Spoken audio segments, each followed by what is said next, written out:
বিসমিল্লাহির রহমানির রহিম। আমি এসেছি রংপুরের পীরগাছা থানায়। পীরগাছা থানায় একটি আলোচিত মার্ডার কেসের আসামিকে নিচ্ছেন তারা হাজতে, সেই মর্মে আমি সংবিধান করতেছি। এই পীরগাছা থানার ঘটনাটি অনন্দনগর ইউনিয়নের একটি গ্রামের নাম কি যেন পশ্চিম ব্রাহ্মণীকুণ্ডায় একটি নৃশংসভাবে ঘটনা ঘটেছে। মাসুদ নামের এক ইয়াং জেনারেশন ছেলেকে হত্যা করার পর হত্যাকাণ্ডটি ঘটেছে হয়তো 17-18 মধ্যে। তার মধ্যে পুলিশ উদ্ধার করলো 21 তারিখে উদ্ধার করার পর পুলিশ এই দুজন আসামিকে গ্রেপ্তার করে। গ্রেপ্তারকৃত আসামির রিমান্ডে নিয়ে তারা চাঞ্চল্যকর তথ্য পেয়ে আবার পরে দুজন নারীকে গ্রেপ্তার করে। এই মূল ঘটনার হিস্টোরি বের করতে, অর্থাৎ মাসুদের নেপথ্য কাহিনী বের করতে মামলার ঊর্ধ্বতন পুলিশ কর্মকর্তার নির্দেশে পীরগাছা থানা ওসি রুমেল বড়ুয়ের নির্দেশে এসআই শফি ঘটনা সরে যান সে পশ্চিম ব্রাহ্মণীকুণ্ডায় গিয়ে তারা সেই আবার দুইজন নারীকে গ্রেপ্তার করে থানায় নিয়ে আসেন। এই রিপোর্ট লেখা পর্যন্ত এই মামলার বিষয়টি মামলার তদন্তকারী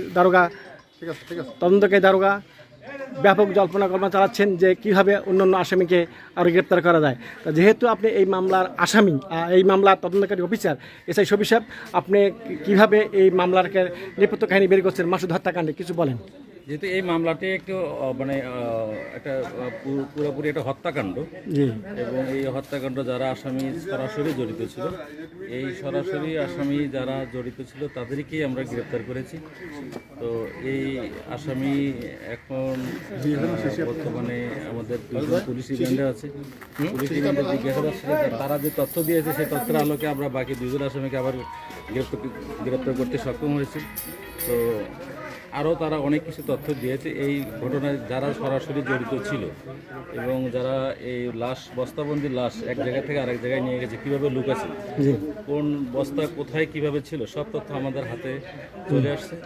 আমরা আবার তাদেরকে পুলিশ রিমান্ডে চেয়েছি। রিমান্ডে জিজ্ঞাসাবাদকালে যে আমরা তথ্য পাবো, ইনশাল্লাহ মামলার রহস্যটা উদ্ঘাটন হবে। ধন্যবাদ আপনাকে। যেহেতু একটি আলোচিত একটি মার্ডার, এই মার্ডার কেসের আপনাকে তদন্তকারী অফিসার নিয়োগ করেছে সরকার। তদন্তকালে আপনি এই ভেরিফিকেশন করবেন এবং যাতে এই পীরগাছা থানায় এই ধরনের কোনো ঘটনা না ঘটে আর এই মামলার আসামিরা দোষী নির্দোষী প্রমাণ করে আইনের আদালতে, আইনের ফাঁক আপনার কাছেই। যেহেতু আপনি তদন্তকারী একজন অফিসার, আপনি নির্দোষ ব্যক্তিকে হয়রানি করবেন না, এটা জাতি আশা করেন। ধন্যবাদ আপনাকে। আমি প্রেস ক্লাবের সভাপতি। আপনার মামলাগুলো অনেক আলোচিত মামলা মনে হয়, যেহেতু যেটাই আসে পীরগাছা থানা, যেটাই আসে মোটরসাইকেলের ঘটনা থেকে আরম্ভ করতো, যে মামলাগুলো আপনার হাতে পৌঁছে কেন আপনি সেই মামলাগুলো আপনাকে সরকার দেয় বা উচ্চপদস্থ কর্মকর্তা আপনাকেই ব্যস্ত করে। ধন্যবাদ আপনাকে। মাসুদ হত্যাকাণ্ডের নেপথ্য কাহিনী বেরিয়ে আসুক এই আশা করে অত্র পশ্চিম ব্রাহ্মণীকুণ্ডা সাধারণ জনগণ। ধন্যবাদ।